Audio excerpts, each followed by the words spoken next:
Brangieji, šiandien girdime žodžius: nebijok, Siono kalno dukterie, štai atvyksta tavo karalius. Tai nėra tik senovinė pranašystė, tai gyvas žodis, kuris šiandien kreipiasi į mus. Nes jei yra kažkas, kas vienyje žmonės, tai yra baimė. Mes galime atrodyti stiprus, galime šypsotis, dirbti, rūpinti šeimą, atlikti pareigas, bet kiek daug vyksta mūsų viduje, apie ką mes nežinome. Baimė dėl rytojaus, baimė dėl sveikatos, baimė kažką prarasti, baimė būti nesuprastam, atstumtam, nepakankamam. Tai tylus nerimas, kuris lydi mus kasdien.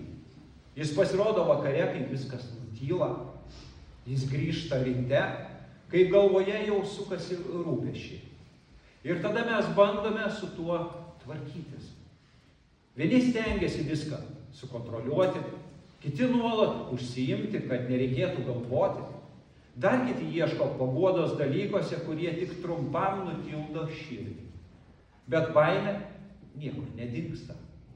Mes sakome, kad tikime Dievu, mes ateiname į bažnyčią, mes meldžiamės. Bet kai gyvenimas tampa neaiškus, kas tada? Ar tikrai tikime, kad Dievas valdo?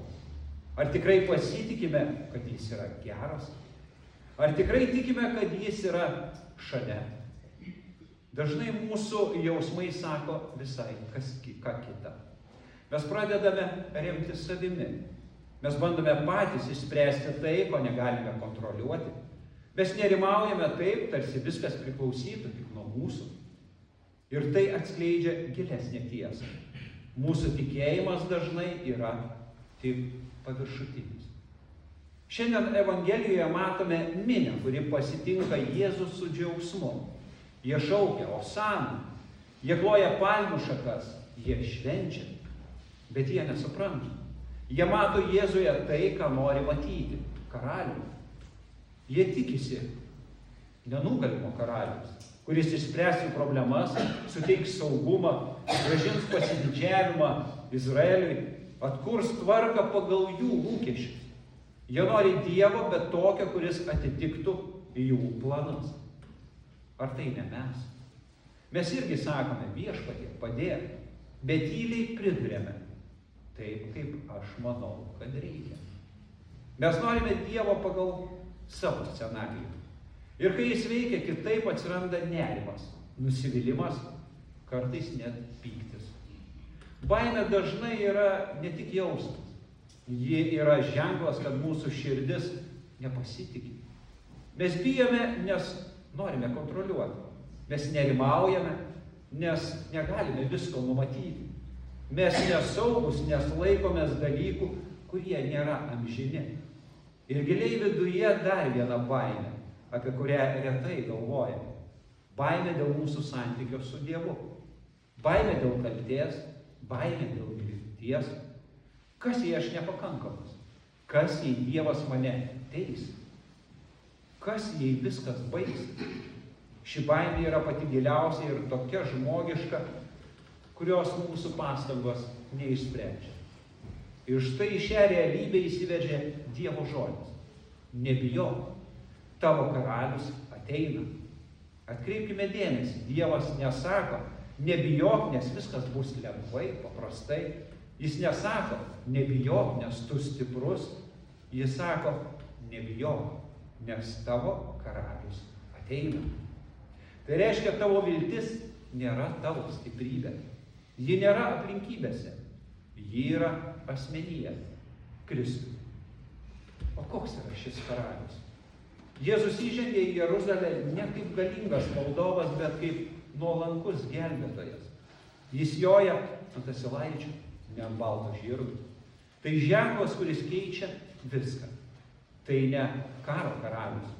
Tai ne tas, kuris ateina priversti. Tai tas, kuris ateina išgelbėti. Jėzus nelaukia, kol mes tapsime drąsus. Jis ateina tada, kai mes bijome. Jis ateina į mūsų nerimą dėl rytojaus, į mūsų skausmą dėl praeities, į mūsų kaltę, kurios negalime nusikratyti, į mūsų nežinią, kuri mus baudžia. Jis nesako, susitvarkyk, tada ateisiu. Jis sako, aš ateinu pas tave dabar. Jėzus eina kryžiaus keliu. Minia džiaugiasi, bet Jėzus žino, kad jo laukia kančia. Jis žino, kad bus atstumtas, išjoktas, nukryžiuotas. Bet jis eina. Kodėl? Dėl mūsų. Kad išspręstų ne tik mūsų kasdienės baimės, bet pačią giliausią problemą – nuodėmę. Ant kryžiaus jis paima mūsų kaltę. Jis prisiima mūsų baimę. Jis susiduria su mirtimi ir ją nugali. Todėl dabar nebijok, nėra tuščias žodis. Tai pažadas, kurio kaina yra kryžius. Kai Kristus mirė ir prisikėlė, jis padarė tai, ko mes niekada negalėtume. Jis atstatė mūsų santykių su Dievu. Jis atvėrė kelią į amžiną gyvenimą. Jis panaikino galutinę baimę. Taip, gyvenime dar bus nerimo. Taip, dar bus nežinios. Bet viena yra tikra.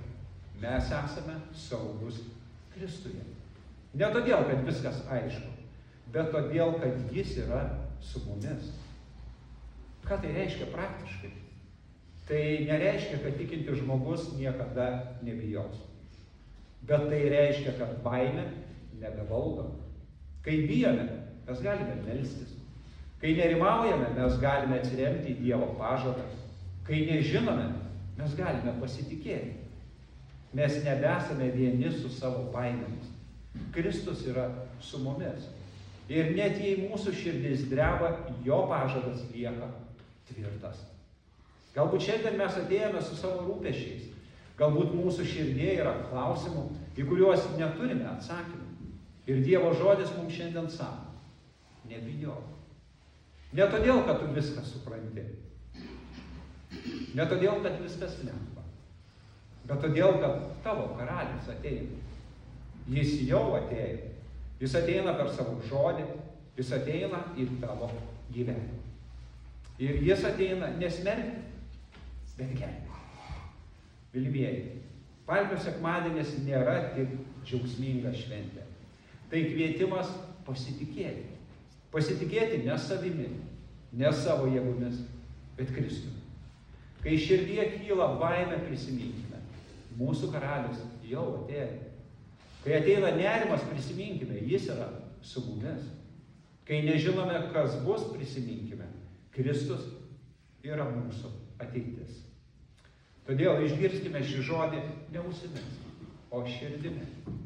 Nebijok, tavo karalius.